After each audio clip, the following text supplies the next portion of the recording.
Selamat datang di channel saya Jurnal Dedi. Untuk yang pertama kali bergabung dengan channel saya, tidak ada salahnya teman-teman untuk like, komen, dan subscribe di akhir video ini.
Nggak apa-apa.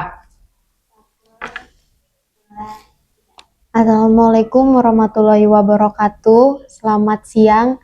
Perkenalkan, saya Silva Nabila Putri dari tim podcast SMK Negeri 9 Samarinda. Hari ini Selasa tanggal 18 bulan 11 tahun 2025 kami mewawancarai PLT Kepala SMK Negeri 9 Samarinda, yaitu Ibu Mira Sartika.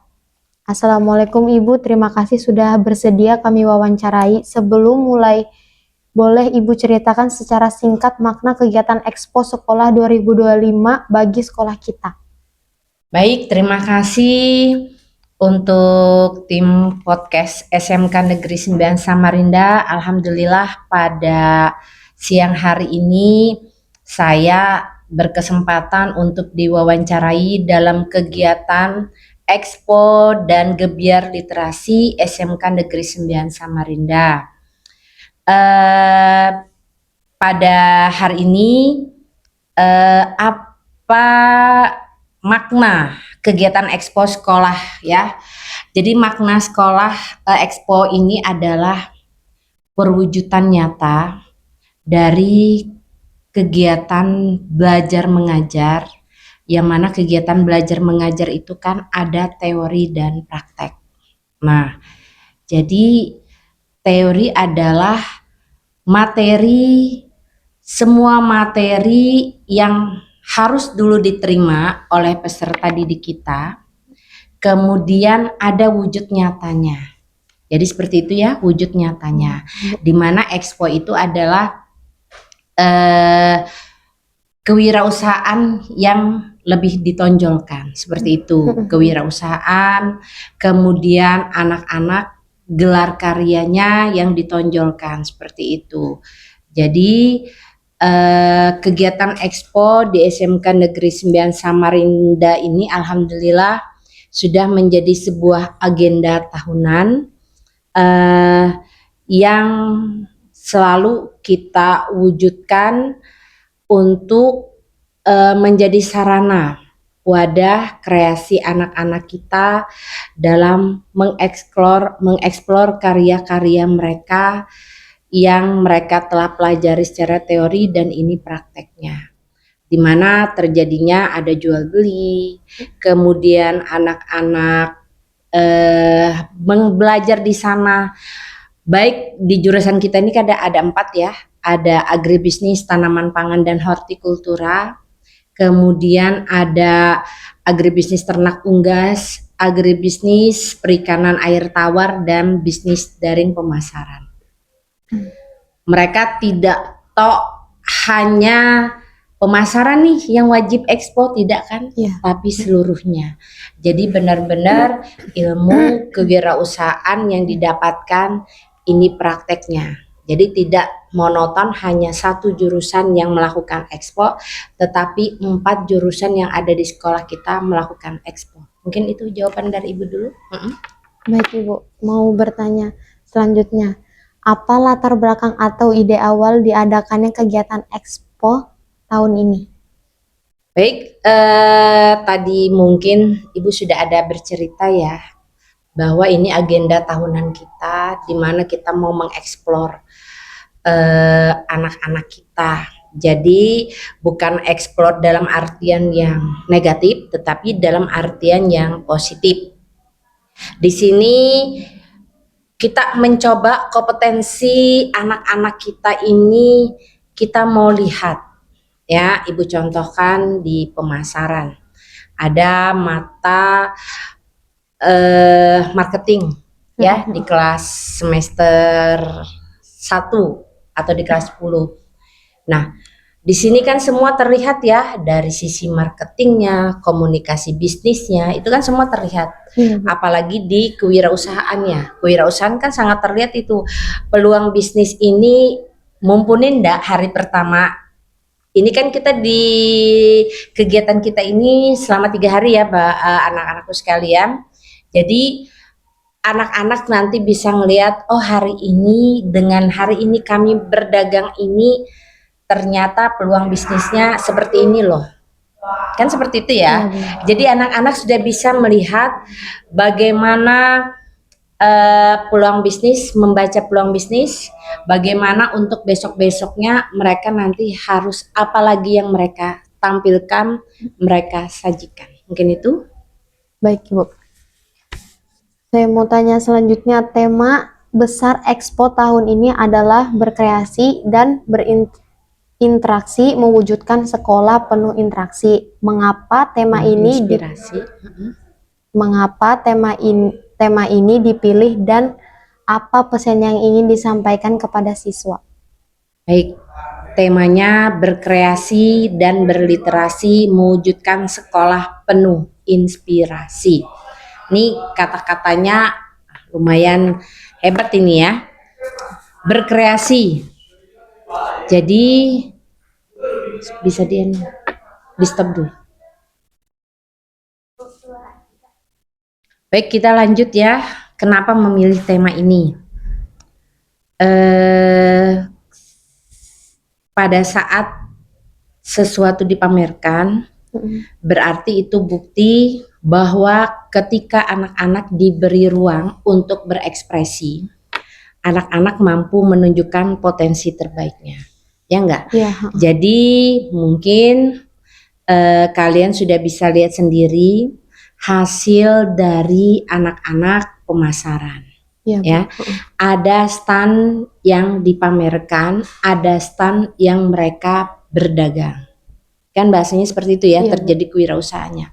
ATPH, ada stand yang dipamerkan, ada stand yang mereka wirausaha.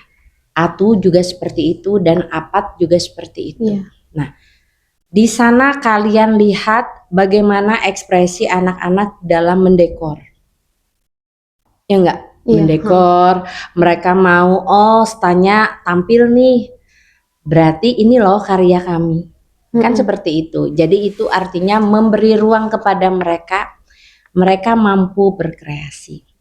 Kemudian dalam sisi pengemasan mereka, ada yang kasih nama apa, nama-nama dagangan mereka, kan seperti itu. Jadi mereka bukan hanya mahir dalam mengolah, tetapi juga menampilkan desain supaya orang-orang tertarik dengan produk yang mereka tampilkan. Nah, ya, jadi perikanan mungkin kalian lihat tadi dengan tampilannya adalah aquascape-nya. Aquascape-nya itu menampilkan bahwa anak-anak selain bisa memelihara, mereka punya nih daya kreasi dalam memadukan, kalau misalnya memanfaatkan bahan-bahan yang ada di sekitar mereka. Iya. Ya, ikan-ikan hias yang biasa di benak kita itu adalah akuarium, tapi mereka bisa memodifikasi dengan galon, kemudian pot bunga, kan seperti itu ya. Jadi itu adalah sarana atau wadah untuk mereka berkreasi dan berinovasi. Ya, jadi seperti itu. ATPH juga bahwa bertanam itu ternyata tidak hanya hanya di tanah, tetapi bisa juga dengan sistem hidroponik. Seperti itu ya. Ternak juga mereka menampilkan aneka olahan, karena mungkin ayam kan nggak mungkin dibawa nih ke dalam stand ya, tetapi mereka menampilkan peralatan-peralatan mereka supaya ini loh yang kami lakukan pada saat kami melakukan pembelajaran ya, dan BDP juga seperti itu. Oke. Saya potong dulu ya. Hitungin ya. Baik Ibu, selanjutnya bagaimana proses persiapan Expo dilakukan? Siapa saja pihak yang terlibat dalam kepencintaan? Kepanitiaannya, Baik Ibu, bagaimana proses persiapan Expo dilakukan? Siapa saja pihak yang terlibat dalam kepenciptaan? kepanitiaannya. Kenapa sih aku, Nisa? Baik Ibu, bagaimana proses persiapan Expo dilakukan? Siapa saja pihak yang terlibat dalam kepanitiaan?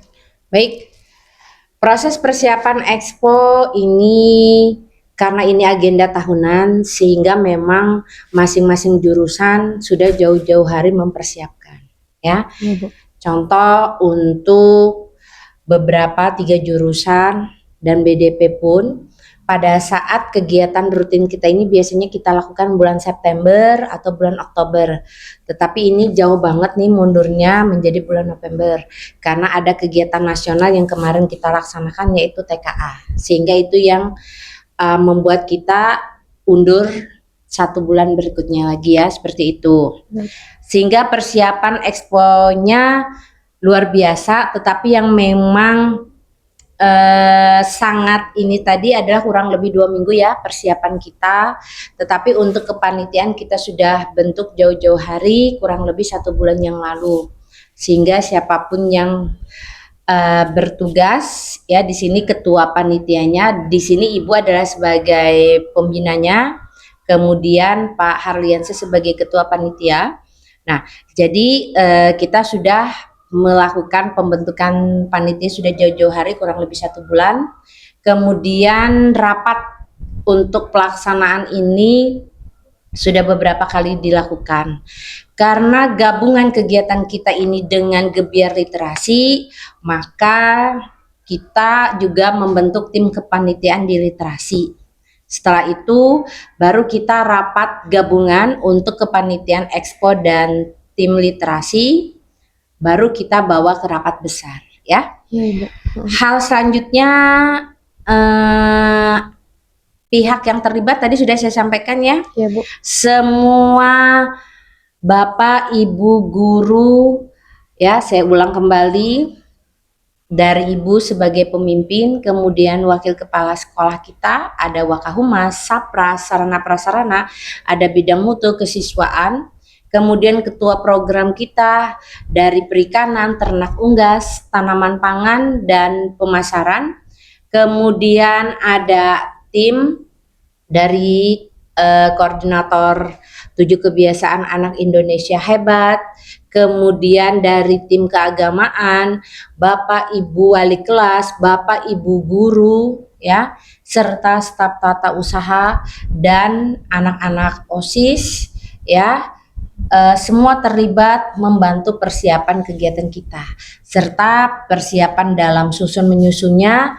Memang itu kita melibatkan semua anak-anak kita supaya mereka memahami bahwa perlu menjaga sarana prasarana seperti meja, kursi yang mereka keluarkan, itu menjadi tanggung jawab mereka supaya mereka tidak semena-mena terhadap barang-barang tersebut. Itu ya. Oke. Baik Ibu. Selanjutnya, karya atau inovasi apa yang paling menonjol dalam membanggakan dalam Expo tahun ini? Baik, semua karya atau inovasi anak-anak peserta didik ibu atau murid ibu semuanya menonjol dan membanggakan. Dalam artian kegiatan yang positif selalu kami dukung, ya, bahwa mereka selalu kami katakan mereka itu mampu, mereka bisa, sehingga ini adalah bekal buat mereka untuk bisa berwirausaha, ya. Jangan sampai mereka tidak punya modal sama sekali untuk nanti terjun ke masyarakat atau lulus setelah dari SMK Negeri 9 Samarinda. Mereka punya modal setidaknya, oh saya dagang ini loh, saya punya ini sudah diajarkan nih di sekolah, ya seperti itu ya. Ya, baik Ini Ibu. tuh. Selanjutnya, bagaimana Ibu melihat para siswa dalam kegiatan ini? Apakah mereka lebih sebagai peserta, kreator, atau kolaborator? Kolaborator. Baik, anak-anak kita memiliki peran masing-masing, ya. Ada yang sebagai peserta, ada yang membuat, ya, ada yang pemberi ide, ya, ada yang, dan mereka akan selalu berkolaborasi. Jadi peran yang disampaikan tadi mereka semuanya pelakunya, ya. Kemudian guru-guru di sini semuanya terlibat membimbing mereka, ya, dari seluruhnya mereka semua saling berkolaborasi untuk menjadikan 3 hari ini menjadi sesuatu atau hari yang spesial buat mereka. Seperti itu. Baik Ibu. Selanjutnya, apa bentuk dukungan sekolah terhadap siswa yang ingin menampilkan karya di Expo ini? Bentuk dukungan sekolah, alhamdulillah, bentuk dukungan sekolah mungkin adik-adik sudah bisa lihat sendiri ya, apa saja yang disiapkan dari sarana prasarana, ya, kemudian dukungan materi maupun moral buat anak-anak kita, artinya mereka mampu melakukan itu semua, mereka mampu. Jadi apapun hasil cipta rasa karsa mereka kami selalu dukung dan layak silahkan tampilkan. Bahwa itu, dan semua kelas kan berkolaborasi. Semua kelas, semua jurusan tampil. Tidak ada yang tidak tampil. Jadi di sini kita tampilkan semuanya, dukungan sekolah kalian lihat dari peralatan apapun ada. Ya, kemudian Bapak Ibu guru, staf tata usaha, semua jadi satu membersamai kalian untuk bisa tampil dalam kegiatan-kegiatan yang ditampilkan di Expo dan Gebiar Literasi. Oke. Baik Ibu. Selanjutnya, tantangan apa yang dihadapi selama proses pelaksanaan Expo dan bagaimana sekolah mengatasinya? Baik, terima kasih. Nah ini, karena kegiatan ini adalah kegiatan tahunan, maka tantangan yang terberat biasanya dari peserta didik ya. Seapapun yang ditampilkan oleh teman-teman kalian itu seakan-akan tidak menarik. Mereka seperti mereka seakan-akan tetap asik dengan dunianya. Nah, oleh sebab itu maka di tahun ini kita coba antisipasi mereka selama kegiatan tidak boleh menggunakan atau memegang handphonenya, ya. Jadi pada saat awal memasuki halaman sekolah mereka sudah menitipkan handphone tersebut kepada wali kelas yang disiapkan box atau kardus. Itu mengantisipasi agar perhatian anak-anak semua tampil. Ada rasa menghargai kepada teman-temannya, kepada Bapak Ibu gurunya, kepada tamu undangan, kepada staf tata usaha. Karena pada saat ada kegiatan Gebiar Literasi, teman-temannya melakukan lomba. Jadi kita mau mereka itu ada rasa, oh ini loh teman saya yang tampil. Ternyata saya bisa loh, kan mereka bisa mengukur kemampuan mereka. Oh ini loh, jadi tantangan terberatnya adalah dari peserta didik. karena yang kita atur kurang lebih 400-an siswa yang berkumpul jadi satu kesatuan, sehingga tantangan terberat adalah memang mengatur atau mengkondisikan siswa atau peserta didik. Baik, Ibu. Saya tanya selanjutnya, Ibu ya, bertanya selanjutnya.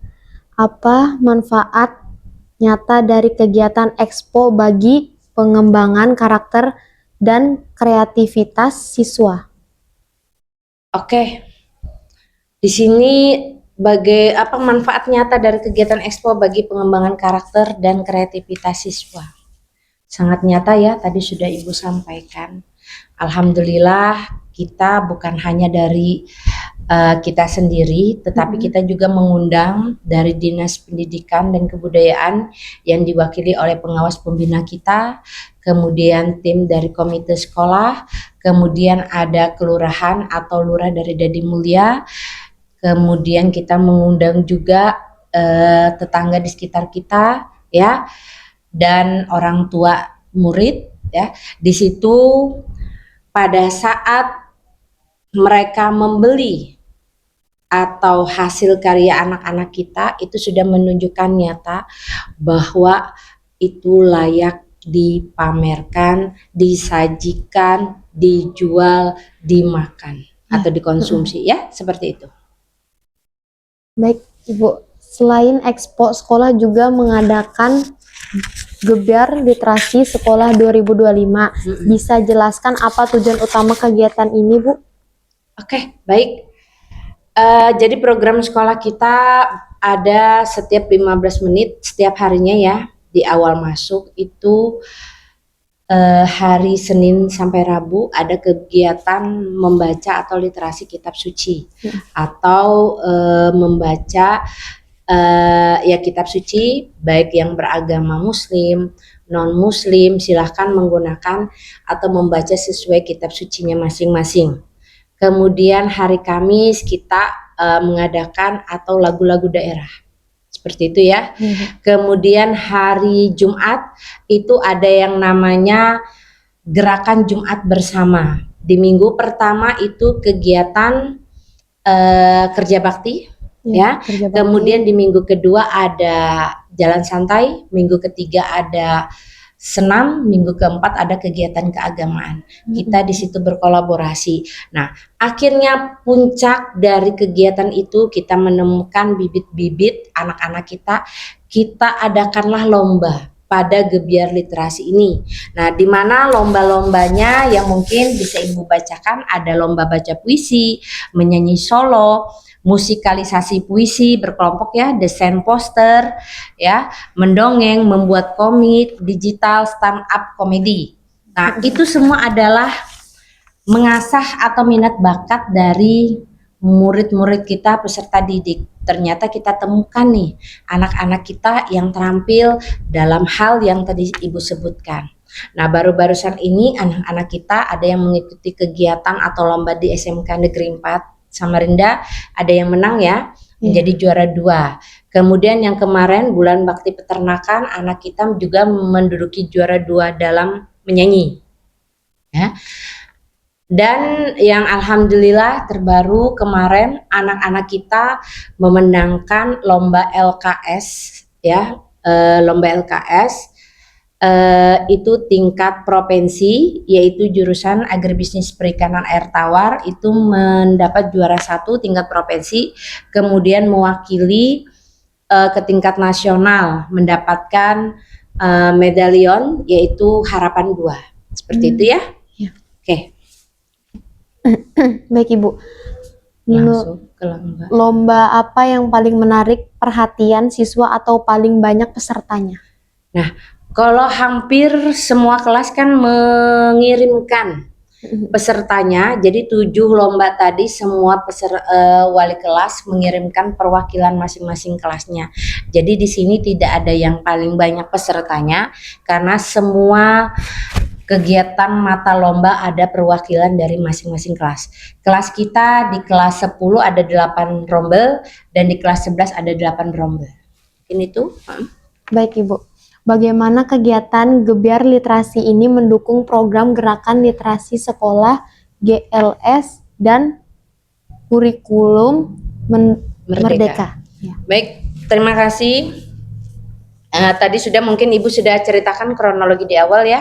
Iya. Ini adalah acara puncaknya dari kegiatan-kegiatan yang kita lakukan sebagai pembiasaan. Nah, mungkin kita tambah lagi kemarin atau dalam semester ini ada yang namanya 7 kebiasaan anak Indonesia hebat ya. Di mana itu kita kirimkan atau setiap harinya ada jurnal yang harus kalian isi. Di-share lah di grup kelas kalian setiap harinya. Itu untuk apa? Untuk melakukan pembiasaan dan orang-orang tua bisa memantau 7 kebiasaan anak Indonesia hebat itu apa saja sih. Dari bangun tidur itu sudah ada terdata, dari mereka bangun jam berapa, kemudian melaksanakan ibadah atau enggak, kemudian sarapan yang mereka makan seperti apa, setelah itu kegiatan kemasyarakatannya, kegiatan belajarnya, itu semua terangkum dalam 7 kebiasaan anak Indonesia hebat. Baik, di sekolah kita sangat mendukung kegiatan tersebut, tetapi mungkin peran orang tua sangat kita harapkan untuk bisa sama-sama memantau pengisian jurnal tersebut di rumah masing-masing. Baik Ibu, apakah kegiatan ini juga melibatkan guru, orang tua, atau komunitas literasi di luar sekolah? Oke, tadi sudah Ibu sampaikan bahwa dengan adanya kegiatan ini, alhamdulillah guru, wali kelas semua terlibat, orang tua juga berperan sekali untuk bisa mendukung terlaksananya kegiatan ini. Ya, mungkin Bu. itu. Baik, dalam pandangan Ibu, bagaimana cara terbaik menumbuhkan budaya literasi di kalangan siswa agar tidak hanya berlangsung saat lomba saja? Baik, terima kasih. Tadi yang sudah Ibu katakan bahwa kita memiliki jurnal setiap harinya dari wali kelas dan tim tidak bosan-bosannya mengirim di grup paguyuban maupun grup kelas untuk mengingatkan tolong diisi jurnalnya. Supaya apa? Terjadi pemantauan. Oh, anak kita ini, mohon maaf untuk yang muslim misalnya melaksanakan sholat, baik dari sholat subuh, zuhur, asar, maghrib atau isya, kan seperti itu ya. Nah, kemudian mereka apa sih? Mereka bangunnya jam berapa? Jangan sampai yaitu tadi mereka misalnya bangunnya kesiangan, masuk pukul 7:15, berarti mereka datang setidaknya harus pukul 7. Jangan sampai mereka lewat dari itu, berarti kan mereka dikatakan terlambat ya.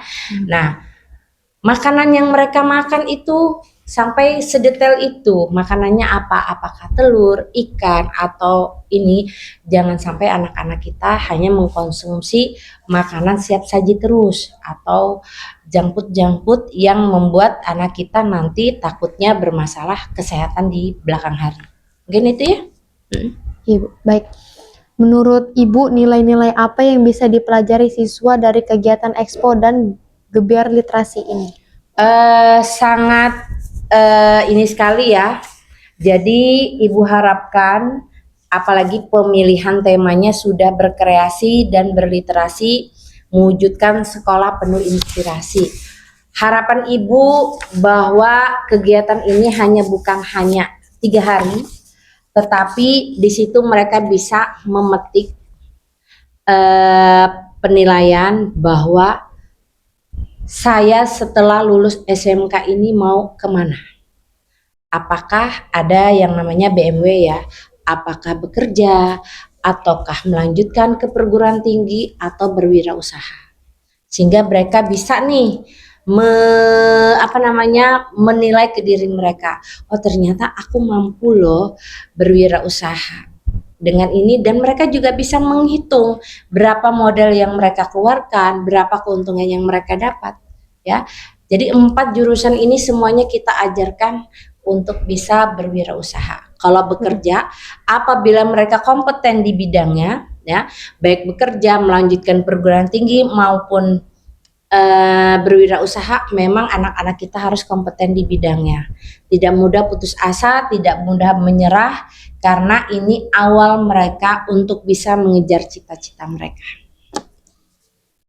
Baik Ibu, bagaimana kegiatan ini mendukung profil lulusan seperti kreativitas, kolaborasi, komunikasi, dan kemandirian?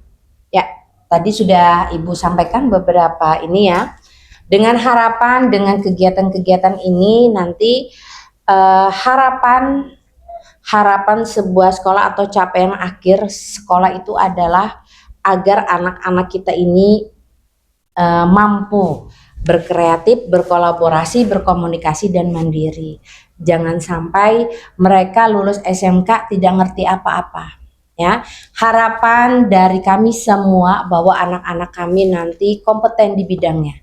Apa sesuai dengan jurusan yang mereka sudah ambil, yaitu kompeten di bidang pemasaran, kemudian perikanan, kemudian ternak, unggas, dan tanaman pangan, ya.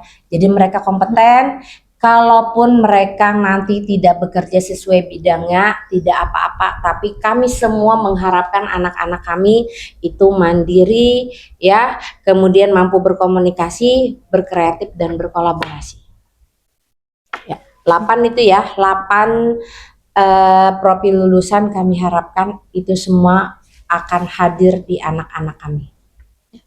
Baik Ibu, apa harapan Ibu terhadap keberlanjutan kegiatan ini di masa yang mendatang? Terakhir, apa pesan Ibu untuk seluruh siswa agar terus bersemangat berkarya dan mencintai literasi? Baik, kegiatan ini Ibu harapkan setiap tahunnya terus berlanjut dengan ide-ide yang penuh kreatif, inovasi. Mungkin kalau kita terkendala biaya atau sarana prasarana itu bukan menjadi sebuah penghalang, tetapi itu akan menimbulkan atau menumbuhkan ide inovasi, ya, seperti itu. Jadi itu harapan kami. Kemudian agar terus semangat berkarya dan mencintai literasi, kami selalu ingin kami lakukan yang terbaik. Selalu kami evaluasi apapun yang sudah kami lakukan, kegiatan-kegiatan di sekolah ini, untuk melihat semangat atau karya anak-anak kami dan bagaimana melakukan pembiasaan-pembiasaan yang baik sehingga berujungnya juga baik. Baik Ibu, ini pertanyaan yang terakhir. Bagaimana tanggapan Ibu terhadap kehadiran podcast sekolah ini? Oke, mungkin Ibu gabung ya. Boleh? Dengan pertanyaan di bawahnya selanjutnya ini ya. Boleh Ibu, boleh. Oke. Harapan Ibu kehadiran podcast, terima kasih. Artinya kalian di sini sudah mencoba mengambil hal yang baik. Kan beberapa sekolah mungkin sudah melakukan ini, kalian juga melihat tayangan-tayangan di televisi ya. Iya, Bu. Bahwa ada podcast. Nah, ini menimbulkan minat bakat kalian. Oh, kalian ini cocok nih di hal-hal yang seperti ini. Nah, itu adalah menggali potensi diri kalian. Nah, tetapi mungkin ini hal yang baru, nggak masalah. Misalnya terlihat ada kesalahan dalam membaca, dalam hal apapun itu tidak masalah. Karena ini hal yang baru, selalu semangat, tidak mudah menyerah, ya, jangan berputus asa. Selalu perdalam ilmu yang seperti ini, nonton podcast orang lain, sehingga kalian bisa melihat trik dan hal yang nanti bisa, kalau ini nanti tayang kira-kira layak atau enggak, seperti itu. Jadi nanti kalian sudah bisa melihat, membandingkan, mencontoh bahwa seperti ini hal-hal yang mungkin nanti kurangnya di saya. Enggak apa-apa, ini hal yang baik, Ibu dukung hal-hal yang baik, ya, dengan penuh konsep yang seperti apa, sehingga nanti yang diwawancarai juga nggak kagok nih dengan pertanyaan-pertanyaan kalian, ya. Mungkin itu pesan Ibu. Baik Ibu, terima kasih banyak Ibu Miras Sartika sebagai PLT Kepala Sekolah atas waktu dan penjelasan yang sangat inisiatif. Semoga kegiatan Expo Sekolah 2025 dan gebiar literasi sekolah menjadi sarana bagi seluruh siswa untuk belajar, berkreasi, dan berkontribusi nyata nyata bagi kemajuan sekolah. Demikian wawancara kami bersama Ibu Mira Sartika, MPD sebagai PLT Kepala SMK 9 Samarinda. Saya Silpa Nabila Putri dan kameramen saya Anissa dan tim podcast melaporkan dari SMK 9 dari SMK Negeri 9 Samarinda. Sampai jumpa Ibu dan terima kasih. Terima kasih.